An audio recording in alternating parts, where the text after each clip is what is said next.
দীর্ঘ 18টা বছরের অবসানের পর আরসিবি ফাইনালি ট্রফি জিতে কর্ণাটকের রাজধানী ব্যাঙ্গালোরে ফিরে আসে 4 জুন। খুশির আনন্দে মেতেছিল আরসিবি ফ্যান্স, সাথে ব্যাঙ্গালোরবাসীরা। চেন্নাস্বামী স্টেডিয়ামে আরসিবি ফ্যান্সরা তাদের প্রিয় ক্রিকেটার বিরাট কোহলি এবং টিমের মেম্বারদের এক ঝলক দেখার জন্য পাগল হয়ে উঠেছিল। সাথে সমবেত হয়েছিল চেন্নাস্বামী স্টেডিয়ামের পাশে লক্ষ লক্ষ মানুষের ভিড়। তারপরেই ঘটে যায় শোকাহত সেই বিরাট ঘটনা।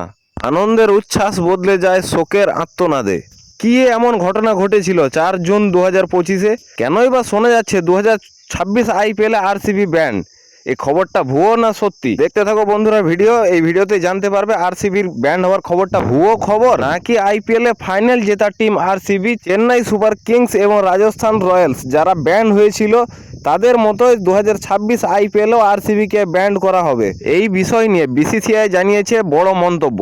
যেটা আমরা সবাই জানি, আরসিবি ফাইনাল জেতার পর বেঙ্গালুরুতে একটা প্যারেড হওয়ার কথা ছিল। কয়েক লক্ষ আরসিবি ফ্যান সমাবেত হয়েছিল চেন্নাস্বামী স্টেডিয়ামে তাদের প্রিয় খেলোয়াড়দের এক ঝলক দেখার জন্য। কিন্তু সেই দিনই ঘটে যায় এক দুঃখজনক ঘটনা। হঠাৎ করে ভিড়ের মধ্যে চাঞ্চল্য সৃষ্টি হয় এবং সেই ভিড়ের মধ্যে পদপিষ্ট হয়ে মারা যায় 11 জন।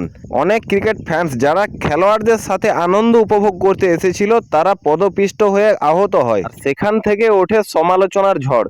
সোশ্যাল মিডিয়াতে ভাইরাল হয় আরসিবির ব্যানের খবর। কারণটা স্বাভাবিক ছিল। আইপিএল ইতিহাসে নামি দামি টিম আরসিবি, তাদের ফ্যান্স ফলোয়িং প্রচুর। দীর্ঘ 18 বছরের পর যখন তারা আইপিএল কাপ জেতে, সবাই জানতো একটা বড় সড়ো কিছু হতে চলেছে।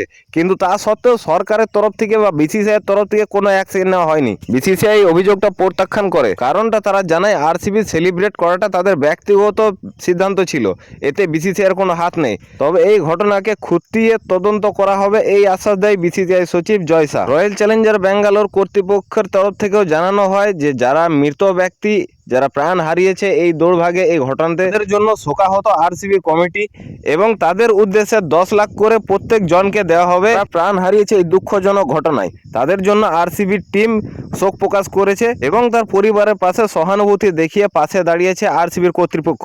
বিসিসিআই এর তরফ থেকেও পরিষ্কার জানানো হয়েছে যে আরসিবির তরফে যে ভুয়ো খবরের ঝড় সোশ্যাল মিডিয়াতে চলছে, আরসিবি ব্যান, এই খবরটা একদমই বাস্তব নয়। 2025-এর চ্যাম্পিয়ন টিম আরসিবি, সেই আরসিবিকে আবার 2026-এও খেলতে দেখা যাবে। তাদের তরফে কোনো ব্যান থাকছে না, তারা মুক্তভাবে সম্মানের সাথে আইপিএল খেলতে পাবে।